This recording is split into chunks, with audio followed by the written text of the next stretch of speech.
welcome to Bethan's Kitchen and Garden.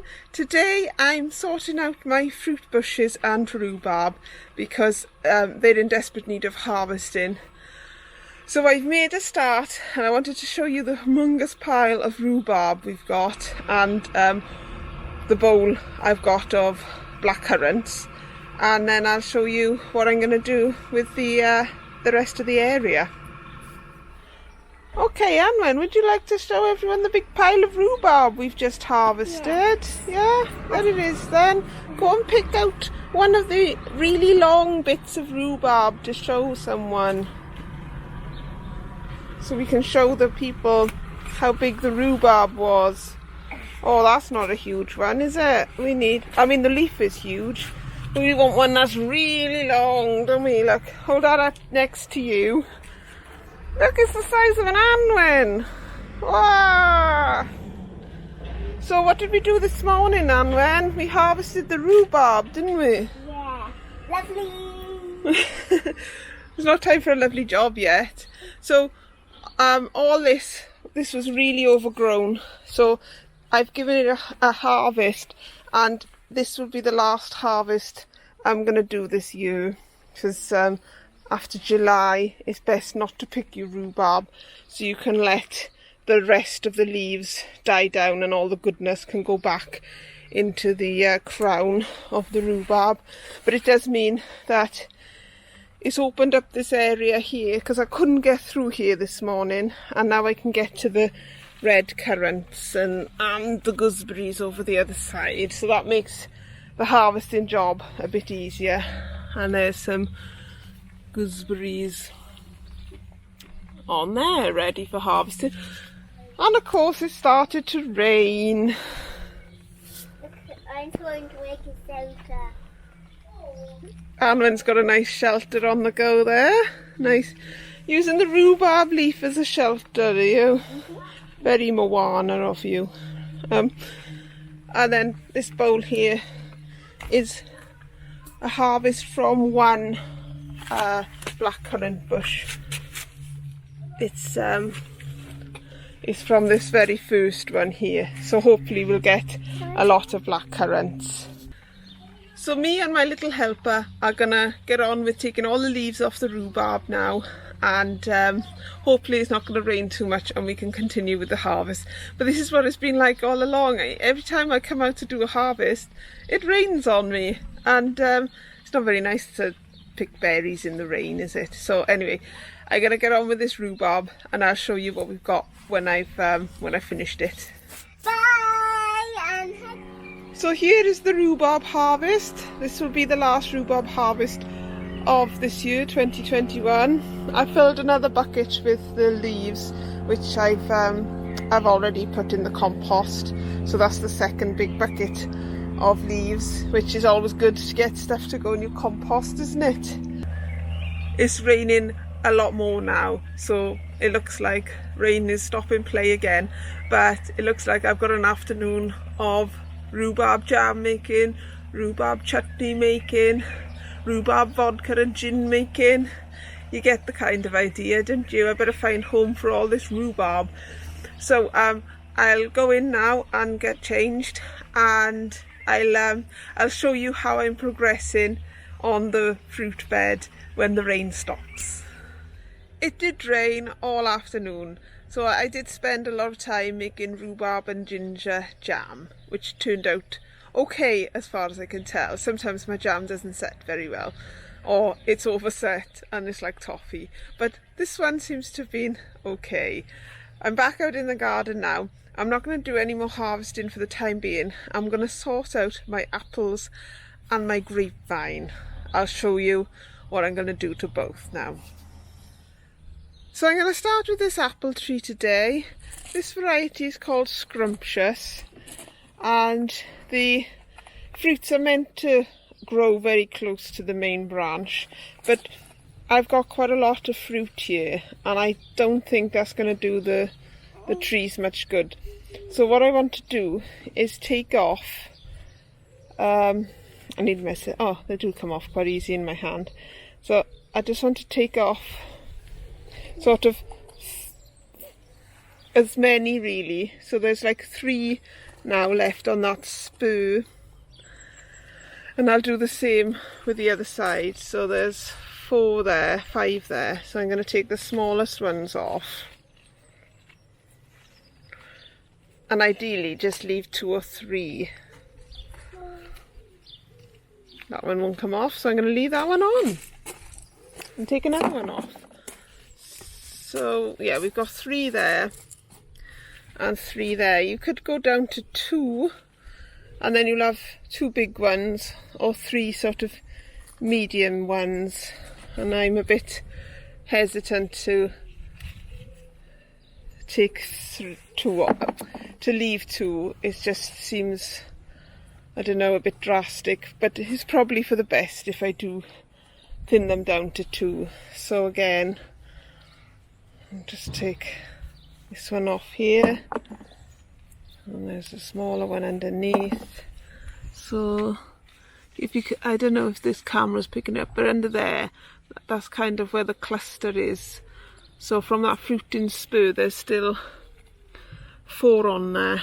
So I'm going to take that one. And this one is damaged anyway, so take that one. So I'm going to get on and do this tree now, and then we'll have a look at the grapevines. I've trimmed this one now, but there are still a fair amount of fruits on there, but each spur has now been trimmed down to either 2 or 3. Most of them are 2, because when I actually inspected them, some of them had blemishes on them, so I took all the ones that had blemishes off, and I then weeded around the bottom, and I came to do this one. This is an apple tree as well, to find that I think all the apples have dropped down there, and I got none left on my tree. And when I looked closer, this tree doesn't look in the greatest of health. It's it might just have been attacked by bugs this year. We can see that it's all sort of, all the leaves are curling up. So I'll need to have a look and see why that's happened. They're all looking a bit brown around the edges. There's always something. Oh look, I have got one apple there. One lone little apple. Yeah, no others I can see. But we'll keep an eye on that and see how that's growing. That's all the apple trees done now. So we come to the grapevine, which, if I stand back a bit, you can see that it has gone bonkers, which is the first time I've seen it do this for a long time. So the weather must have just been good for it this year. What I need to do is I need to take off all this whippy growth here until I get back to a bunch of grapes, and then I need to cut off 1 or 2 leaves after that bunch of grapes, and then hopefully all the goodness will go into developing those grapes. Hopefully over time my idea is to train the grapevines along here and also along the other side there, so it'll be just sort of like one long continuous grapevine going behind the fruit trees that are here. I'm going to put a bed in here as well, a bed in there where the Nymphophia is, and then another set of shelves like my strawberry plants in between those last 2 pots. So I'm going to get on. I'm going to be really brutal with this, and the reason why I'm doing this and not harvesting is the grapevine is really in the way of one of my gooseberry bushes, so it would be easier if I did the grapevine first. And also I've got so much rhubarb from yesterday that I need to process that before I even think about harvesting any more fruit, because my freezers are quite full as well of spinach and broad beans and things that I've harvested so far this year. So I'm going to crack on with doing these grapes, and I'll show you what the vine is looking like when it's done. Here's all the foliage I've removed, and now here's quite a bare looking vine area. If I come down to here, I've taken loads of foliage off to leave the grapes exposed, and the same here. Every branch that has a grape on it I've just trimmed to the next branch, and a lot of branches I've just taken off, so there's no wasted energy going into the foliage. There is a very definite distinction between which grapes are growing on what vine. So the ones growing on this first one here are looking reasonably healthy. The one growing on that big massive one are looking very small. It might just be that they are late developers, develop later in the season, but they're all looking a bit like that at the moment, which I'm not really sure if there's that much point in keeping them, but I'm going to leave them grow on and see what happens. I have been rather ruthless, although this grapevine over here has had probably the least cutting, but that's because the grapes are doing well, so I didn't want to mess too much with it, and I'll have to think about the best way of training these in the winter. It'll be a winter job now. I'll just leave it like that for the rest of the summer, and it means that I can get to my gooseberries now, which, as you can see, this bush is absolutely laden with them, so I can get in and amongst that now.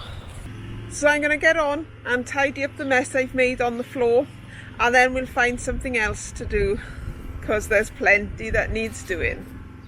It's been a few days now since I brought in the rhubarb harvest, and I haven't done much outside because it's been raining, so I thought I would show you what I made out of the rhubarb.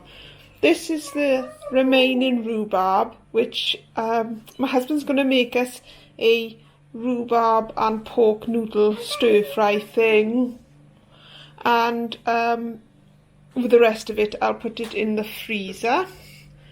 And then I made one batch of rhubarb and ginger jam, and I think that one is fine. And then I made another batch and I doubled the recipe, and I think I might have just boiled it a bit too much, so it's a bit more like toffee that might not come out of the jar. But if that happens, you can just put the jar in the microwave and heat the syrup up again, and you'll be able to get it out that way, and you can use it in a cake.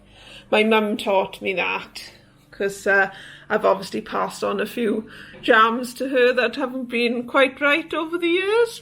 And then I made rhubarb chutney here, which I've used Digwell Greenfingers' rhubarb, leek and onion chutney on his YouTube channel.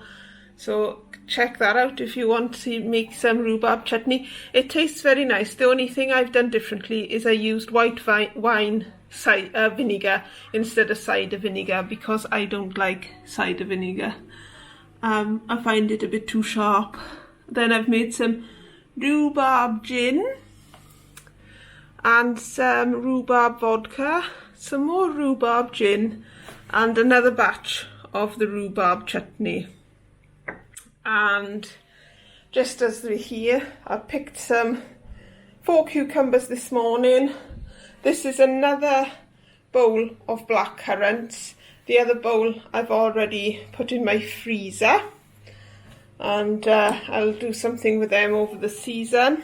And then when I was in the garden centre this morning, I bought these cabbages which were reduced to £1, and they're not like in the best of health, but they're not too bad. The reason I bought them more or less is because my husband really likes red cabbage and I never grow red cabbage, so there was a couple of red cabbages in there that I thought I would give them a try.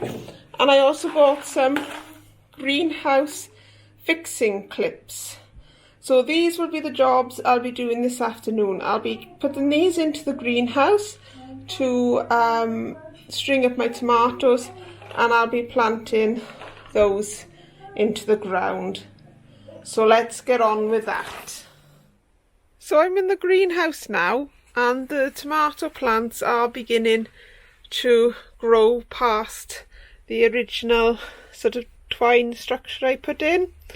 So I started using those plastic green things I bought today so that I could attach strings to support the tomatoes and the other supporting strings as the tomatoes grow. As you can see from these ones, they are getting quite far, so I need to run the strings up there. And what I've done with the cane is I've used, these are the window pane holders that you get with your pack. So I've just put one in there, and they're really sturdy, they're not going to come out. I was a bit anxious about these plastic ones because they are a bit flimsy. When there's tension on them they're alright, but they do move a fair amount, so I wasn't entirely convinced with them when I bought them. And then I remembered these and I thought, oh yeah, I'll use those instead, and they don't move at all.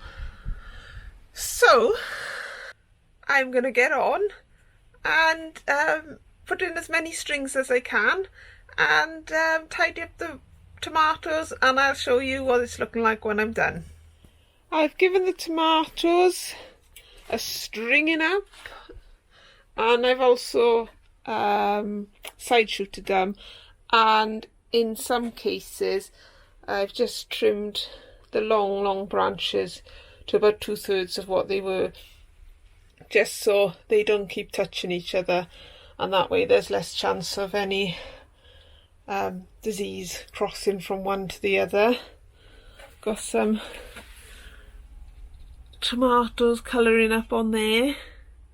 Those are the Rosilla, which have made a remarkable recovery, to be honest. They were looking really quite poorly at one point. Look, I missed a side shoot. You always miss one. Sometimes I miss humongous side shoots and I'm like, how on earth did I miss that? It's planted its own. And then over here, the mamand, we've got one, or well, a couple of mamand growing there, which is great. Well, that's another job done, which is great. Hopefully those plastic hook things and the glass pane holders will do the job, and my tomatoes will stay in place. Otherwise they're going to be like slumped. But we'll just have to wait and see. Okay, let's go and plant those cabbages. Well, I didn't manage to get out here last night after cooking food, but I'm going to get these cabbages in now. So let's get on with it.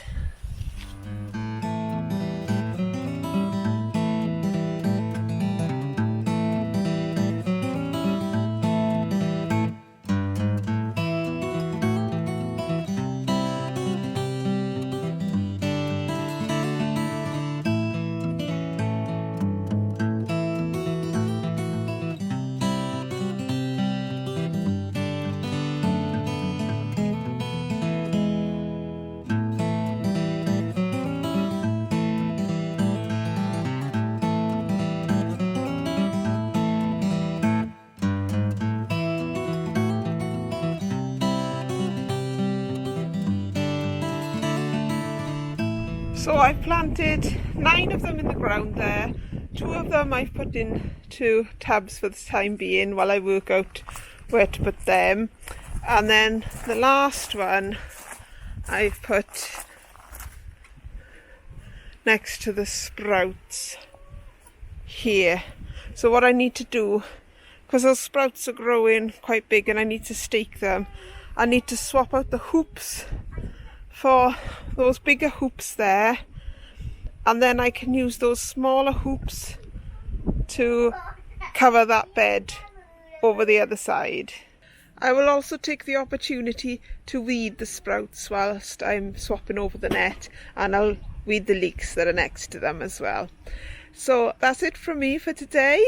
I'll show you the harvest of red currants I did this morning. I'll just put a photo on. So all my black currants and red currants are now harvested. I've just got my gooseberries to do now. So I'll show you the gooseberry harvest in another vlog. So that's it from me for today. Hope you've enjoyed watching, and hopefully I'll catch you on the next one. Take care everybody, and all I can say about the jobs around the garden today is lovely job.